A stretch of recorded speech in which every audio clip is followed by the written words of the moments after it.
তাদের ব্যর্থতাগুলোকে ঢাকার জন্য এগুলো হচ্ছে তাদের কেওয়াজের একটা অংশ। ঢাকা বিশ্ববিদ্যালয়ে যে হিজবুল তাহরির যে প্রশিক্ষণ, সেই উপদেষ্টারা তো কেউই বলছেন না যে তারা হিজবুত তাহরীর সদস্য। আমরা জয় বাংলার লোক, আমরা মুক্তিযুদ্ধের লোক। ডক্টর ইউনূস বলছেন যে ৭১-এর ঝামেলা, ৭১-এর মুক্তিযুদ্ধকে তিনি ঝামেলা বলছেন।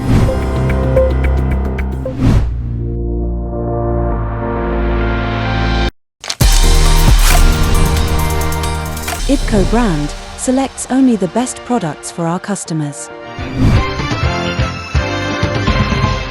এই যে আমরা বিভিন্ন ধরনের তৈরি করা হচ্ছে, কেওয়াজ তৈরি করা হচ্ছে, এই তাদের ব্যর্থতাগুলোকে ঢাকার জন্য এগুলো হচ্ছে তাদের কেওয়াজের একটা অংশ।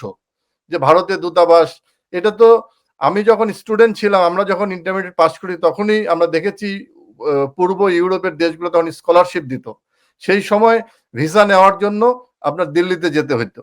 আমরা দেখেছি সেই সময় আপনার ফিনল্যান্ড বলেন, সুইডেন বলেন, বা হচ্ছে আপনার ইস্ট ইউরোপের দেশগুলোকে, রোমানিয়া, এইসব দেশে যেতে হলে আপনার হচ্ছে দিল্লিতে যেতে হতো।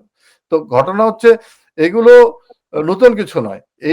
এইটা কেওয়াজ তৈরি করছে, কেওয়াজ তৈরি করে ভারত বিরোধী একটা এজেন্ডা তৈরি করে দেশের মানুষকে, তাদের ব্যর্থতাগুলোকে, মানুষ যে প্রত্যেকদিন নির্যাতিত হচ্ছে, বাজারে গিয়ে, স্কুলে গিয়ে যে ধর্ষিত হচ্ছে, আপনার যে এখন এই যেমন খুশি তেমন সাজো কথা বইলা এই যে আইএস সন্ত্রাসীদের আবরণ নিয়ে যেই মানে যেই প্রশিক্ষণ দেওয়া হচ্ছে, ঢাকা বিশ্ববিদ্যালয়ে যে হিজবুল তাহরির যে প্রশিক্ষণ কর্মশালা খোলা হয়েছে, এগুলোকে ঢাকার জন্য বাংলাদেশের তাদের টোটাল যাদেরকে হিজবুত তাহরীর বলছেন, সেই উপদেষ্টারা তো কেউই বলছেন না যে তারা হিজবুত তাহরীর সদস্য।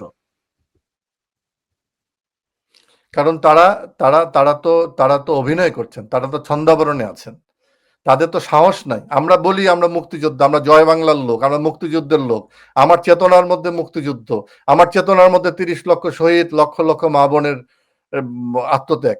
ওরা তো বলতে পারে না। ওরা তো সেই জন্য ডক্টর ইউনূস বলছেন যে ৭১-এর ঝামেলা, ৭১-এর মুক্তিযুদ্ধকে তিনি ঝামেলা বলছেন। তো এরপরে কি আমাকে বুঝতে হবে যে ইউনূস সাহেব হচ্ছে মুক্তিযুদ্ধের লোক নাকি আপনার হিজবুল তাহরীর লোক?